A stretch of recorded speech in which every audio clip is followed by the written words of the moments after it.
ketemu lagi sama aku Putri Andriana pastinya dalam program Items. Informasi ke teman-teman millennials hanya di Mata Milenial Indonesia TV, matanya Indonesia. By the way, aku sebelum berangkat ke sini tadi aku lagi baca-baca berita dan belakangan ini tuh kan lagi rame banget ya ngomongin soal Mandalika International Circuit Street. Di situ emang sih kebanyakan tuh berita yang ramai tuh soal ngomongin soal pawang hujannya yang ternyata tuh berhasil memberhentikan hujan. Tapi di sini yang jadi highlight aku tuh justru bukan itu. Aku tuh jadi sadar ternyata dengan adanya Mandalika International Circuit ini, aku tuh sadar ternyata Indonesia tuh punya kekayaan alam yang luar biasa banget. Karena emang kalau ngomongin soal alam di Indonesia ya, itu tuh bisa dibilang salah satu anugerah Tuhan terindah. Apalagi keajaiban alam Indonesia itu tersebar di seluruh penjuru negeri. Bahkan dari Sabang hingga sampai ke Merauke, dari Miangas sampai ke Pulau Rote. Bahkan saking menawan dan mempesonanya, Indonesia itu ditetapkan sebagai negara terindah di dunia versi media asal Inggris, yaitu money.co.uk. Dan ditetapkannya Indonesia sebagai negara terindah itu bukan tanpa alasan, tapi karena di setiap 100 km persegi di wilayah Indonesia itu pasti terdapat keindahan alam seperti pegunungan atau gunung berapi, terus terumbu karang, pantai hingga hutan di Indonesia itu yang menyuguhkan berbagai keajaiban alam yang pastinya menawan dan juga mempesona. Terus juga ya, penulis yang juga sekaligus personal finance editor Salhaki itu mengatakan bahwa keajaiban alam yang indah dan cantik ini itu jelas menjadi daya tarik bagi para pelancong dari penjuru dunia atau para wisatawan ya. Terlebih lagi dikatakan bahwa Indonesia itu merupakan rumah bagi lebih dari 17.000 pulau yang luar biasa dan memiliki 50.000 km garis pantai. Di Indonesia juga terdapat sejumlah destinasi wisata populer yang menyajikan keindahan alam seperti Bali atau hutan tropis di Sumatera dan juga Kalimantan, termasuk juga cagar alam orangutan, dan masih ada sejumlah situs warisan dunia UNESCO seperti Taman Nasional Komodo yang pastinya bisa banget jadi rekomendasi kalian kalau mau berwisata. Terus Indonesia dengan keindahan yang dimilikinya itu berhasil meraih skor 7,77 dari 10. Itu berdasarkan pengamatan Haki yang diperkuat dengan salah satu akun Twitter resmi dari MotoGP ya, belakangan ini lagi rame, di mana di situ menyatakan bahwa tidak hanya negara terindah, tapi Indonesia juga memiliki sirkuit balap motor yang dianggap sebagai sirkuit tercantik di dunia. Kayak yang tadi aku sebutin di awal ya, yang lagi trending banget dibahas belakangan ini yaitu Mandalika International Circuit. Terus setelah Indonesia ada lagi tempat kedua yaitu Selandia Baru dengan skor 7,27 atau kita mungkin sering kenalnya dengan New Zealand gitu ya. Seperti yang kita tahu kalau misalnya Selandia Baru ini memiliki panorama alam yang gak kalah menarik. Mulai dari perbukitan, pegunungan, dan juga termasuk di dalamnya itu terdapat pegunungan Alpen Selatan dan sejumlah gunung berapi aktif sama seperti Indonesia ya. Terus Selandia Baru juga memiliki jumlah gletser yang cukup tinggi yaitu mencapai 5.000 gletser di setiap jarak 100.000 km persegi. Selain itu, garis pantai di Selandia Baru juga membentang lebih dari 15.000 km persegi. Dan ditambah dengan panorama yang cantik itu menjadikan Selandia Baru sebagai incaran para wisatawan. Bahkan di beberapa daerah di Selandia Baru itu sering banget dijadiin sebagai lokasi syuting. Salah satunya seperti film The Lord of the Rings. Tapi ngomong-ngomong soal Selandia Baru atau New Zealand ya, selain memang panoramanya yang indah, itu setauku Selandia Baru itu sebagai salah satu negara yang sistem pendidikannya tuh bagus banget. Makanya nggak heran kalau misalnya dari Indonesia dan dari negara-negara lain itu banyak yang melanjutkan kuliah atau studi banding ya atau pertukaran pelajar, itu pasti tujuan utamanya itu Selandia Baru. Karena memang yang menjadi daya tarik sendiri bukan hanya panoramanya yang indah tapi sistem pendidikannya juga keren banget. Terus selain Indonesia dan Selandia Baru, di urutan ketiga itu ada Kolombia yang mendapatkan skor 7,16. Sama seperti Indonesia dan juga Selandia Baru, Kolombia ini juga memiliki garis pantai yang cukup panjang dan terdapat di sepanjang pantai Karibia. Selain itu, Kolombia juga memiliki landscape yang sangat bervariasi, mulai dari pegunungan Andes hingga ke hutan Amazon. Dan itu dua sangat fenomenal sekali ya, karena memang lebih dari 500.000 kilometer persegi lokasi tersebut itu merupakan hutan tropis. Tapi nih, di samping ketiga negara yang tadi udah aku sebutin, ada juga negara-negara lain yang masuk ke dalam daftar negara terindah di dunia. Ada Tanzania dengan skor 6,98, ada Meksiko dengan skor 6,96, ada Kenya dengan skor 6,7, terus diikuti dengan India dengan skor 6,54, ada Prancis 6,51, dan Papua Nugini dengan skor 6,39. Terus juga diikutin ada negara Comoros dengan skor 6,22, terus Ekuador dengan skor 6,09, Amerika Serikat dengan skor 6,03, Vanuatu dengan skor 6,02, terus ada Jepang dengan skor 6, Kepulauan Solomon dengan skor 5,97, Italia 5,87, kemudian diikuti dengan Filipina dengan skor 5,8, terus diikuti lagi dengan Peru skor 5,66, ada Australia dengan skor 5,65, dan ada yang terakhir ini Costa Rica dengan skor 5,65. Nah, ini kira-kira keajaiban alam Indonesia yang bisa menjadi destinasi wisata dengan keindahan yang mempesona itu apa aja ya? Kalian pasti kepo kan? Tapi ngomong-ngomong soal keajaiban alam di Indonesia, aku baru ngeh ternyata 3 negara yang tadi tuh cuman 3 itu yang dapat skor 7 ya, yang lainnya tuh skor 6 ke bawah lah ya. Tadi aku mikirnya,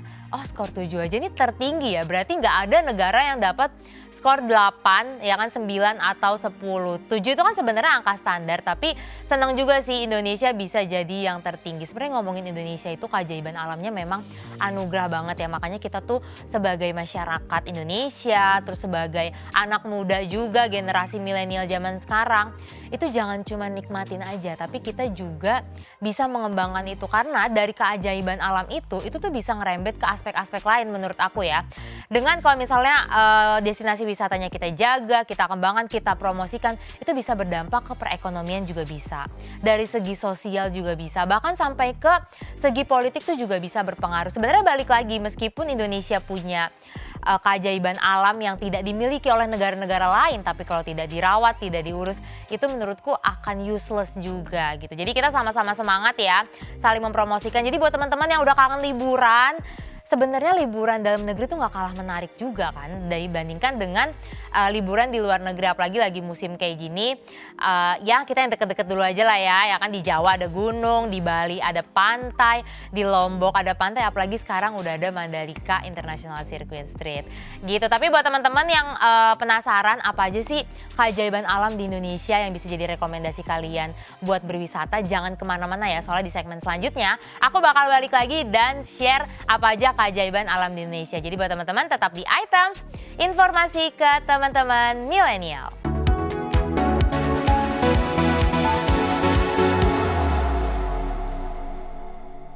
Ya teman-teman, kita balik lagi ya, masih dalam acara Items, informasi ke teman-teman milenial. Kalau tadi di segmen sebelumnya aku udah ngasih pengantar kalau misalnya memang Indonesia itu jadi salah satu negara terindah yang juga memiliki keajaiban alam di dunia. Nah, jadi buat teman-teman yang pengen tahu apa aja sih keajaiban alam di Indonesia, kita langsung aja bahas. Nah, ini dia ada beberapa keajaiban alam yang bisa jadi destinasi wisata kalian atau dengan keluarga, dengan teman, dengan pasangan yang pastinya memiliki keindahan yang mempesona.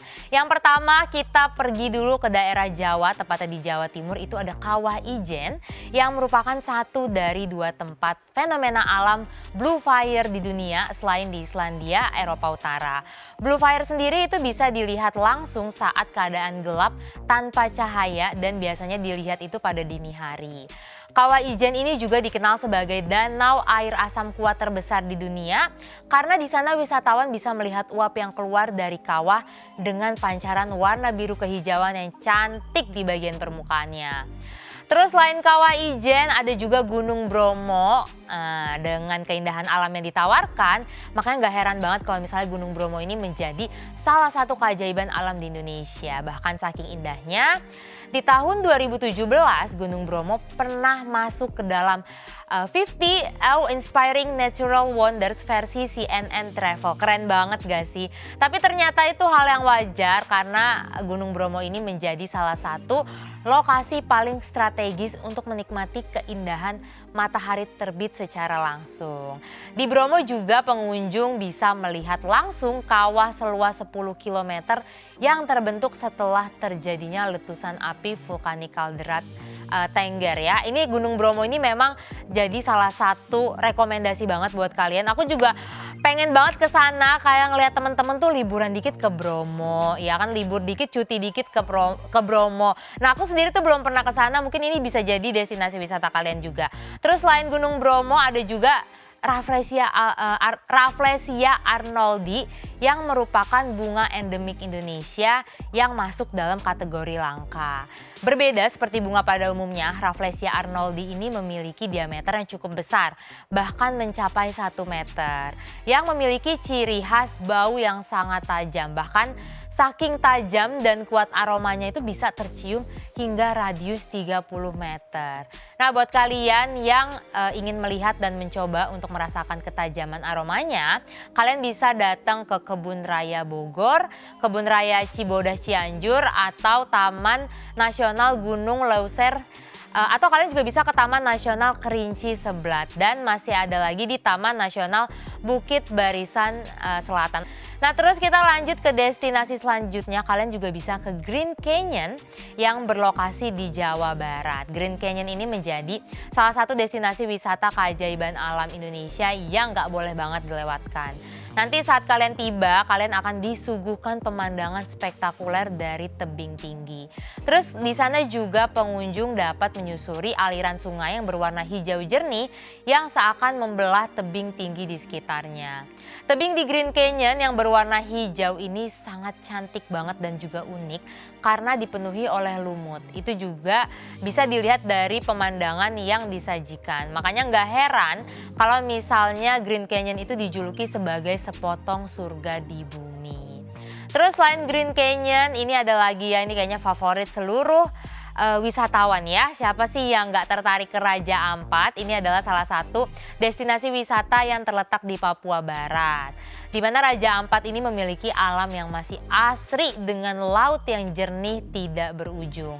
Karena itulah Raja Ampat dikenal memiliki keindahan bawah laut yang sangat mempesona.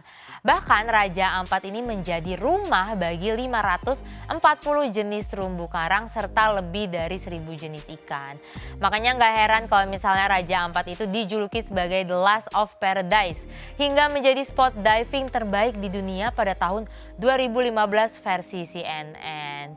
Terus selain itu ada yang gak kalah keren, yaitu Pulau Komodo. Ini pulau yang menjadi salah satu dari 7 keajaiban dunia versi New Seven Wonders. Terus juga menjadi habitat asli dari hewan purba Komodo. Berdasarkan data Taman Nasional Komodo sekitar tahun 2018, populasi komodo di pulau ini mencapai 2.872 ekor. Cukup banyak ya, mudah-mudahan masih terus berkembang, terlestarikan dan gak punah. Nah, pulau yang terletak di Nusa Tenggara Timur ini, nanti kalau misalnya para wisatawan ke sana tidak hanya dapat melihat komodo secara langsung, tapi juga berbagai jenis satwa liar lainnya seperti kuda poni, rusa timor, hingga berbagai macam spesies reptil.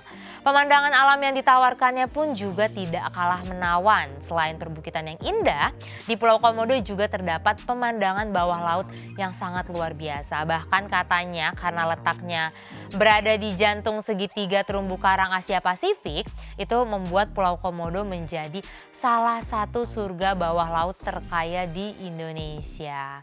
Terus selanjutnya setelah Pulau Komodo kita berangkat ke Taman Nasional Tanjung Puting yang terletak di Kalimantan Tengah. Taman Nasional Tanjung Puting ini menjadi salah satu keajaiban alam Indonesia yang harus masuk dalam daftar destinasi wisata yang wajib banget kalian kunjungin. Karena Taman Nasional Tanjung Puting ini menjadi rumah bagi 8 spesies monyet yang beberapa diantaranya itu masuk dalam kategori langka. Seperti hewan endemik Kalimantan yaitu bekantan, atau kayak logo dunia fantasi ya itu bekantan tuh. Itu memang setahu aku juga jadi salah satu hewan yang saat ini tuh udah langka. Nah, terus salah satu cara untuk menikmati Taman Nasional Tanjung Puting ini yaitu dengan berjalan kaki di antara rimbunnya hujan tropis yang eksotis. Sambil kalian bisa melihat secara langsung hewan-hewan seperti orangutan, monyet, babi hutan, dan berbagai macam satwa liar lainnya. Dan menariknya lagi, Taman Nasional Tanjung Puting ini juga menjadi salah satu surga untuk lebih dari 220 spesies burung. Terus selanjutnya ada lagi Danau Kelimutu. Ini merupakan danau yang bagian dari Taman Nasional Kelimutu, Nusa Tenggara Timur, yang akan menyuguhkan 3 danau vulkanik di satu gunung yang sama, yaitu Gunung Kelimutu. Selain itu, daya tarik utama dari Danau Kelimutu ini yaitu warna danau yang berbeda-beda dan tidak bisa diprediksi. Terkadang warna danaunya bisa biru, hijau, terus bisa hitam, bahkan bisa menjadi merah dan putih. Ini keren banget ya, kalau ini tuh udah nggak bisa dipungkir lagi sih keindahannya. Bayangin kalian datang ke danau, terus siang bisa warnanya biru, terus sore bisa warnanya putih, mungkin malam berubah lagi. Itu keren banget sih. Tapi aku penasaran deh, di antara destinasi wisata yang tadi udah aku sebutin, kira-kira kalian tuh paling tertarik kemana sih? Coba dong boleh ya sharing-sharing, atau mungkin kalian bisa sharing pengalaman kalian, misalnya yang udah pernah ke Pulau Komodo, yang pernah ke Raja Ampat, atau tips and triknya misalnya kayak coba deh datang ke Raja Ampat tuh pas musim ini, pas bulan ini. Biasanya kan ada musim tertentu ya, kadang-kadang kalau musim hujan gitu ya, yang lagi sering hujan tiap hari, itu bikin kita tuh jadi terhambat untuk menikmati si tempat wisatanya itu. Jadi kalian boleh banget sharing pengalaman kalian, silakan komen di kolom komentar ini atau silakan kasih tips and triknya. Gitu. Nah, selesai ya pembahasan kita mengenai keajaiban alam Indonesia di segmen ini. Tapi aku bakal balik lagi di segmen selanjutnya, kita bakal bahas yang lebih jauh yaitu keajaiban alam dunia. Jadi buat kalian yang kepo jangan kemana-mana ya. Terus bersama aku pastinya di Items, informasi ke teman-teman milenial.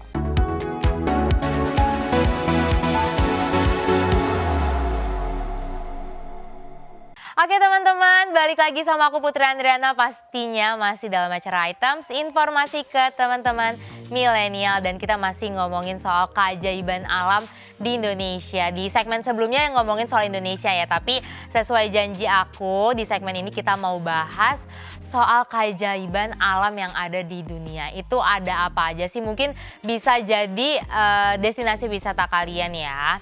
Pertama-tama ya, kita pergi ke Amerika Serikat dulu. Di sana ada Blue Basin, tepatnya di Oregon, Amerika Serikat. Di sana itu terdapat landscape John Day Fossil Beds National Monument, tepatnya di Oregon. Itu memang jadi landscape yang bersejarah karena menjadi rumah fosil yang berumur 20 juta tahun. Di sana juga terdapat tebing berbatu dan ngarai yang berwarna biru hijau krem yang bernama Blue Basin. Di sana kalian juga bisa menemukan pesona menakjubkan dari hasil lukis alam itu. Jadi coba deh kalian ya mendaki Bukit Moniker, terus kalian ngeliat bebatuan yang tampak seperti dicat gitu. Terus selanjutnya ada lagi yaitu ada Great Barrier Reef. Kan yang tepatnya ada di Australia ya. Tapi kalau kita ngomongin soal Australia, itu pasti nggak pernah habis mengupas destinasi wisatanya. Soalnya banyak banget. Mungkin salah satunya yang aku rekomendasi yaitu Great Barrier Reef ini, atau karang penghalang besar yang membentang dan terletak di tengah laut di kawasan Cairns, Queensland, Australia. Great Barrier Reef ini mengingatkan kita dengan tembok besar Cina yang ada di daratan.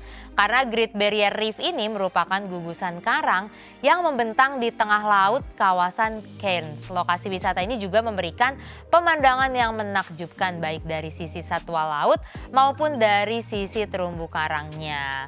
Selama berada di sana, para wisatawan juga bisa melakukan berbagai aktivitas seperti scuba diving dan juga snorkeling.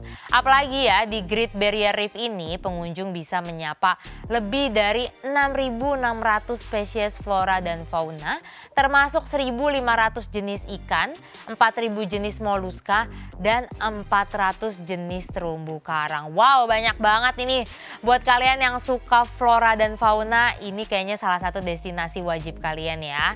Nah, dengan kalian bisa melihat banyak flora dan fauna, itu kalian juga bisa bermain dengan berbagai jenis ikan maupun penyu, paus dan juga sebagainya. Jadi buat kalian yang nggak suka melakukan aktivitas laut seperti scuba diving atau snorkeling, itu kalian nggak perlu khawatir karena kalian bisa menikmati keindahan laut di Great Barrier Reef dengan menggunakan sebuah kapal yang bagian lantainya didesain menggunakan kaca. Wow, berarti kita sambil jalan-jalan naik kapal bisa sambil ngelihat keindahan bawah laut tanpa harus diving maupun snorkeling ya.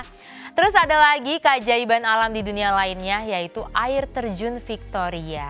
Air terjun ini berasal dari sungai Zambezi dan terletak di perbatasan Zambia dan Zimbabwe dan memiliki aliran sungai yang berujung di suatu titik jurang sehingga menghasilkan tirai air setinggi 355 kaki.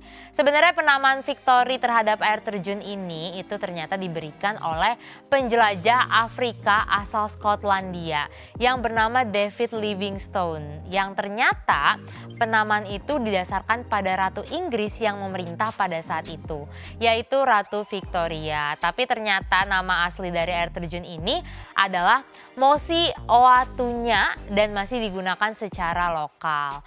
Katanya sih juga air Victoria ini merupakan air terjun yang indah dengan perpaduan antara ketinggian dan luasnya sehingga banyak menarik para wisatawan. Tapi perlu diingat, bagi wisatawan yang ingin berenang di sekitar air terjun harus berhati-hati karena air terjun Victoria ini memiliki arus ganas dari sungai Zambezi. Terus juga pesan aku kalau kalian mau jalan-jalan ke air terjun itu kalian juga harus ngelihat cuacanya ya, kalau lagi musim hujan atau yang musim-musim yang bukan musim panas lah itu kalian harus hati-hati. Soalnya kemarin tuh aku beberapa hari ke belakang sempat baca berita, jadi ada salah satu warga Indonesia main ke air terjun gitu ya. Ternyata mereka nggak sadar kondisinya hujan deras, air terjunnya tuh deras. Akhirnya banyak yang luka karena mereka keseret arus. Nah jadi buat kalian apalagi ke air terjun Victoria ini ya yang aliran airnya sudah dinyatakan deras, itu kalian harus hati-hati banget. Tapi ada option lain lagi nih selain ke air terjun Victoria, kalian bisa ke Gua Hang Son Doong tepatnya di Vietnam. Jadi Gua Hang Son Doong ini merupakan gua terbesar di dunia yang ditemukan oleh Hokan pada tahun 1991.